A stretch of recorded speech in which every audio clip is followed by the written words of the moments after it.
Hey there, welcome to my first video in my podcast playlist, my HabitThrive podcast playlist in YouTube. So for today, this podcast video is with episode number 103. Okay, so it is on strength training. And if you haven't had a chance to listen to last week's podcast with Kim Rahir, this is the motivation to add strength training into your week, for some of you into perhaps your daily movements. And this is the reason for this particular video. So we are going to be doing a plank or a push-up. It's of course an absolutely optional challenge for you.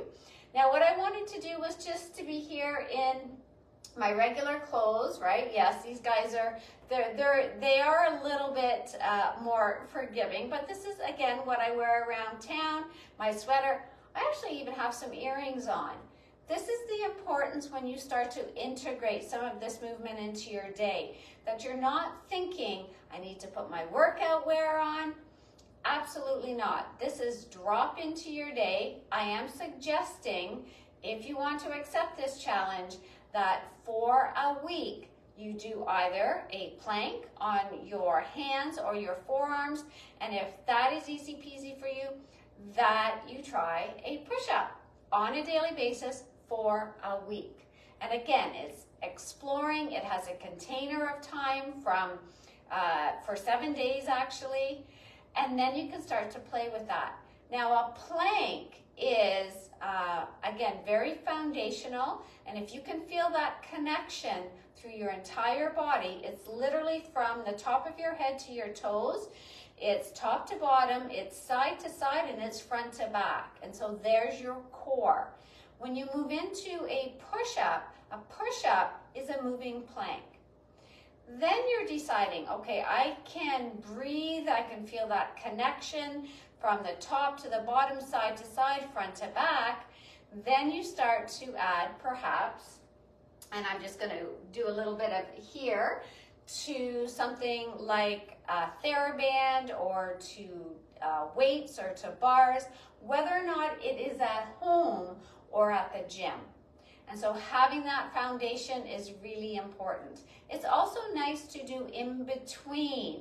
So my goal actually is at least and I'm going to say on a weekly basis, checking in with my push-ups, because that is one of my summer goals, is that I want to do 10 complete push-ups, because I've kind of, let's say, lessened my push-ups a little bit over the last little while. So that's my goal.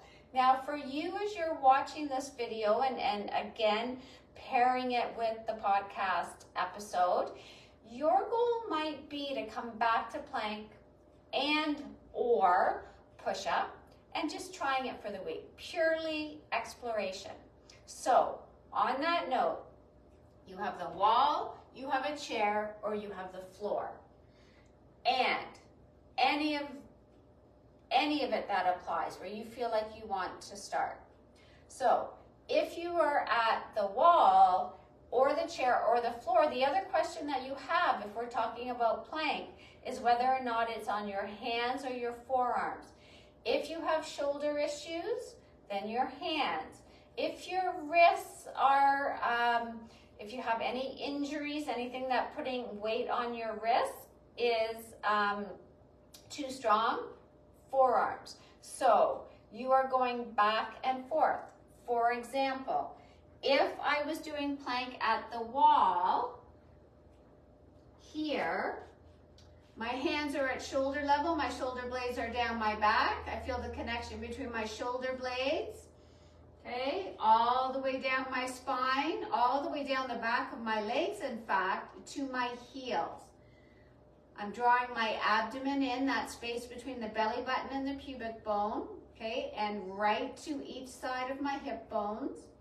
So I have that connection and I'm breathing.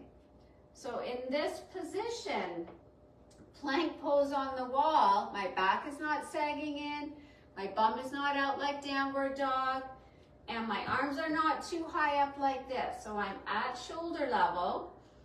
I'm gonna breathe, and simply doing that for a few breaths might be your first start.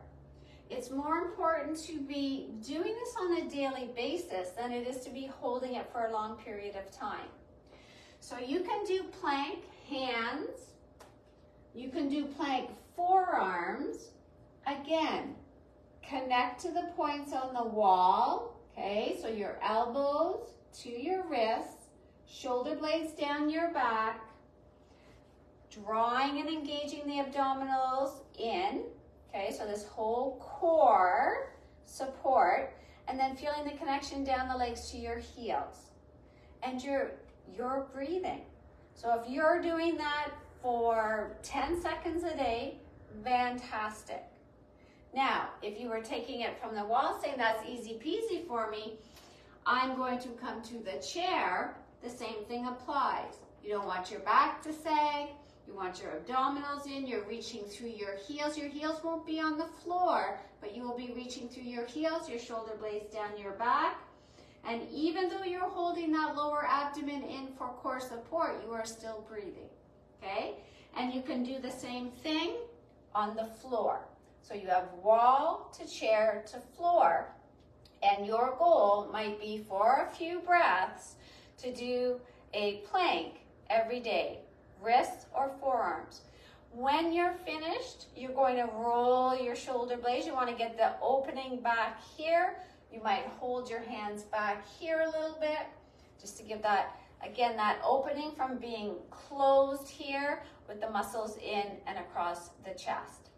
So if that is easy peasy for you, my goal is usually for plank. If I can do a minute in plank, I'm going to change it up in some way the next time I do it. But again, it might be a few seconds. You might make yourself or have that goal of working towards a minute. If plank is super easy peasy for you, then push-up is your next choice. Wall, chair, or floor. Same positioning as you started with your plank. And I want you to just think about it as just bending your elbows and straightening your elbows. Inhaling into the wall, exhaling and pushing away from the wall. So if you think of push-ups as simply an elbow bend, right? Bending your elbows and straightening your elbows, it stops the rest of the body, right? The back from going back and forth, the shoulders for dropping down and in. It's simply bending and extending the elbows. Now, wall, chair, or floor, same option. And again, I shared with you, and it might not seem a lot for some of you who are listening to the podcast and watching this, 10 push-ups on the floor, but I got into a little bit of a pattern, let's say, of moving away from my push-ups, and I'm coming back to them. Now, push-ups are not for everybody. That's why plank is an option in one of those scenarios. And so when you have that container of 1 week, what we're going to notice is that, and this is what the research does show, is that if we move away from a particular exercise or strengthening for a week to 10 days, there is deconditioning. But when you come back to the exercise, you are going to feel that strength again quite quickly, okay? So that's why, again, from your strength training perspective, that you want to keep up with it and just find that amount on a weekly basis that you are either, okay, maintaining, if that is your goal, to maintain your strength. But remember, our muscle mass is dropping, I'm going to say, every second. And so I am suggesting, and as I talked about that in the interview, and Kim talked about that in our interview on strength training, that challenging our muscles as we age is what keeps us actually maintaining. And if we want to grow and keep improving from there, we are challenging ourselves even more. So that is the spirit at which I've been sharing the podcast. and the reason I felt compelled to come on to YouTube and onto this video to share that. So again, with your push-ups at the wall, if your push-up is at a chair, again, you're finding that plank position, simply bending your elbows and straightening your elbows. Do you need to go fully to the chair, fully to the floor to start? Absolutely not. It is the exercise that just keeps on giving and gives us that option again to work in that range that works for our shoulders. When you come out, for our entire body, when you come out, roll those shoulders, okay, open up, stretch back, and as always, if anything doesn't feel good, you stop the exercise. Oh, and actually, we have that ability to connect on this YouTube channel, so if you have comments and questions, feel free to leave them there. And also know, again, if you are looking at wanting to know more about strengthening, I always recommend connecting with a professional. Sometimes that is with a physical therapist as well, chiropractor, even massage therapists will share exercises in terms of strength training. But to get some support, if you are starting to add in weights and bars and that kind of thing. But it's so much fun. I am so all over this for the 50 to 100 group and 100 plus, I'm going to tell you that right now. So have fun with this, try it for the week, share your comments below on this channel or reach out to me, and we're going to keep getting stronger, ladies. So let's go. Have a fantastic weekend.